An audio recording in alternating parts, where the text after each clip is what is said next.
दोस्तों, हम हर हफ्ते बड़ी मेहनत से आपके लिए एक दिल दहला देने वाली एनिमेटेड हॉरर स्टोरी बनाते हैं। तो अगर आप हमारी यानी खूनी मंडे चैनल की कहानियां एंजॉय कर रहे हैं तो हमारे चैनल को सब्सक्राइब कीजिए और हमारी लेटेस्ट वीडियोस की नोटिफिकेशन के लिए बेल आइकन दबाना मत भूलना।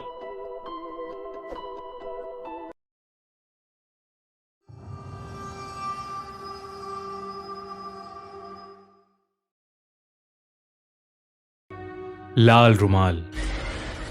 ये कहानी प्रिया और सुमित्रा की है। दोनों बचपन से ही बेस्ट फ्रेंड्स थे और अब इतने सालों बाद भी वो एक ही कंपनी में काम कर रहे थे। दोनों ही बैंगलोर में एक साथ रहते थे। एक बार वो दोनों देर रात एक पार्टी से घर लौट रहे थे। सुमित्रा कार ड्राइव कर रही थी, पर उन दोनों के चेहरों पर तनाव और गुस्सा था। प्रिया ने पार्टी में सुमित्रा के दोस्तों के सामने उसका कोई सीक्रेट रिवील कर दिया था और इसके चलते सुमित्रा प्रिया से बेहद गुस्सा थी। प्रिया ने सुमित्रा से ऑलरेडी कई बार माफी मांग ली थी, मगर सुमित्रा फिर भी मानने को तैयार नहीं थी। सुमित्रा और प्रिया के बीच गाड़ी में ही बहस होने लगी। परेशान होकर प्रिया ने सुमित्रा को गाड़ी रोकने के लिए कहा। सुमित्रा बेहद गुस्से में थी और उसने गाड़ी के ब्रेक्स जोर से लगाए। प्रिया गाड़ी से उतरकर रोड के बीचों बीच खड़ी हो गई। गुस्सा एक ऐसा इमोशन है जो सारे रिलेशंस को कुछ पलों में ही छोटा कर देता है, और यहां भी यही हुआ। गुस्से में सुमित्रा ने अपनी बचपन की दोस्त को आधी रात में एक सुनसान सड़क के बीचों बीच छोड़ दिया और वहां से गाड़ी लेकर चली गई। प्रिया ने जैसे ही सुमित्रा को गाड़ी से दूर जाते देखा, उसकी आंखों में आंसू आ गए। उसने किसी तरह अपने आप को शांत किया और फोन से कैब बुक कराने की कोशिश करने लगी, पर उस सुनसान एरिया में कोई कैब्स अवेलेबल ही नहीं थी। रात के कुछ 2 बज चुके थे। प्रिया ने रोड पर ही चलना शुरू कर दिया। उसने सोचा कि थोड़ा आगे चलकर शायद उसे कोई ऑटो या टैक्सी मिल जाएगी। अपने फोन में नजरें गड़ाए प्रिया रोड पर चल रही थी कि तभी उसका पैर कीचड़ में पड़ गया। प्रिया का पूरा पैर उस गंदे कीचड़ में डूब गया था। लेकिन एक अजीब बात थी, वो कीचड़ सड़क के नॉर्मल कीचड़ जैसा नहीं था, बल्कि बेहद चिपचिपा और गाढ़ा था। और तो और उस कीचड़ में से काफी बुरी बदबू आ रही थी। प्रिया ने इधर उधर देखा तो उसे रोड के साइड पर एक लाल रुमाल पड़ा मिला। प्रिया ने उस रुमाल से अपने पैरों को अच्छे से साफ किया और उस रुमाल को वहीं फेंक कर वो आगे चलने लगी।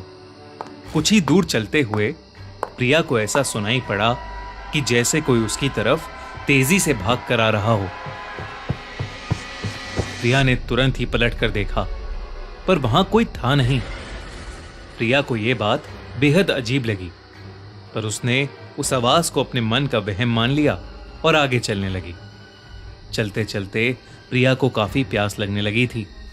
पानी की बोतल निकालने के लिए प्रिया ने अपना पर्स खोला तो वो थोड़ी दंग हो गई।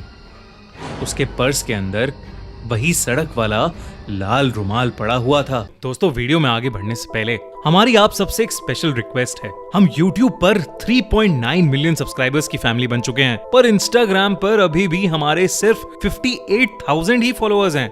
बड़ी नाइंसाफी है। हमारे Instagram की लिंक इस वीडियो के पिन कमेंट में है, तो जल्दी से हमारे Instagram पर जाओ और @खूनी मंडे को फॉलो करो। प्रिया को याद था कि उसने वो रुमाल जमीन में फेंक दिया था, तो फिर उसके पर्स में वो रुमाल कैसे आया? प्रिया उस लाल रुमाल को अपने हाथ में पकड़े ये सोच ही रही थी कि उसे महसूस हुआ कि कोई उसके पीछे खड़ा है। प्रिया जब मुड़ी तो उसके एकदम पास तो कोई नहीं था, लेकिन थोड़ी दूरी पर ही एक पेड़ के पीछे से एक आदमी प्रिया को देख रहा था। उस आदमी ने एक काले रंग की हुडी जैकेट पहनी हुई थी, जिसे देखकर प्रिया अचानक घबराहट महसूस करने लगी। वो आदमी दूर एक पेड़ के पीछे से उसे देखे जा रहा था। प्रिया उसकी शक्ल तो साफ साफ नहीं देख पा रही थी, मगर उसे वो आदमी किसी नॉर्मल इंसान की तरह तो बिल्कुल नहीं लग रहा था। सहमी सी प्रिया ने उस रुमाल को वहीं फेंका और अब वो तेज कदमों से आगे चलने लगी। प्रिया अब अपने गुस्से को भूल गई थी और डर के मारे वो सुमित्रा को फोन मिलाने लगी, पर उसका फोन लग ही नहीं रहा था। प्रिया को बार बार अपने पीछे किसी के कदमों की आवाज भी आ रही थी, पर प्रिया में पीछे मुड़कर देखने की हिम्मत नहीं थी। वो इतनी ज्यादा डर गई थी कि वो रोने लगी, और अब की बार उसकी आंखों से जो आंसू आए वो रोके नहीं रुके। प्रिया के फोन में नेटवर्क नहीं आ रहा था और उसके पीछे चल रहा आदमी उसकी जान के लिए खतरा भी हो सकता था। प्रिया ने मन में डिसाइड किया कि वो दौड़कर उस आदमी से बहुत दूर भाग जाएगी, लेकिन उसने जैसे ही भागना शुरू किया उसी वक्त उसका पैर दोबारा एक कीचड़ के गड्ढे में पड़ गया। प्रिया ने रियलाइज किया कि वो गड्ढा और कीचड़ बिल्कुल पहले वाले गड्ढे और कीचड़ जैसे ही थे जिसमें उसका पैर कुछ वक्त पहले ही पड़ा था। प्रिया की समझ में अब कुछ नहीं आ रहा था, क्योंकि शायद वो उसी जगह पर वापस आ गई थी जहां से उसने चलना शुरू किया था। प्रिया ने जैसे ही अपनी दाईं तरफ देखा तो वहां वही काली हुडी जैकेट पहने वो आदमी खड़ा था और उसके हाथ में वही लाल रुमाल था। उसे देखते ही प्रिया की चीख निकल गई, क्योंकि अब प्रिया उसका चेहरा बिल्कुल साफ साफ देख पा रही थी। उस आदमी का चेहरा इतना भयानक था कि प्रिया सुन्न पड़ गई थी। उस आदमी की आंखें अंदर धसी हुई थीं और उसके चेहरे पर अजीब सी किस्म की दरारें थीं जिनसे खून बह रहा था। प्रिया बुरी तरह रोने लगी।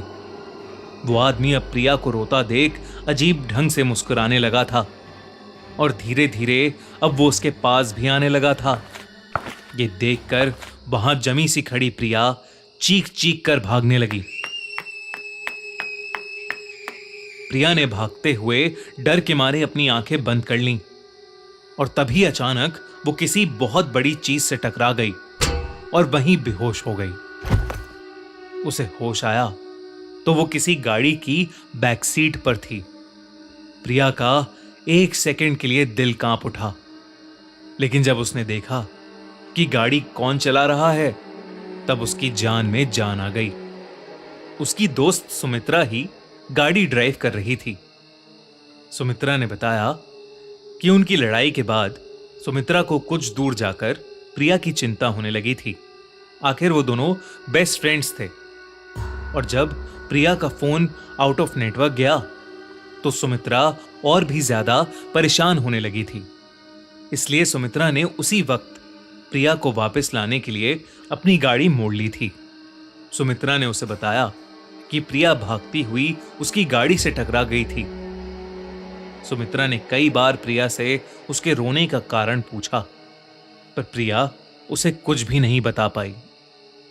प्रिया को कभी समझ नहीं आया कि उसके साथ क्या हुआ, और शायद इसीलिए प्रिया आज भी उस घटना के बारे में बात नहीं करती।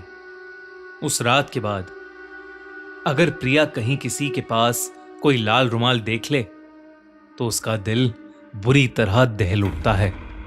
कैसी लगी आपको ये कहानी? पसंद आई तो आप हमारे इंस्टाग्राम पेज को चेकआउट करना मत भूलिएगा। उस पर हम ऐसी ही बहुत सी कहानियां और बातें डिस्कस करते हैं। Follow now, link in the pinned comment. और अगर आपको ये वीडियो अच्छी लगी तो हमारा चैनल खूनी मंडे सब्सक्राइब करना बिल्कुल मत भूलना।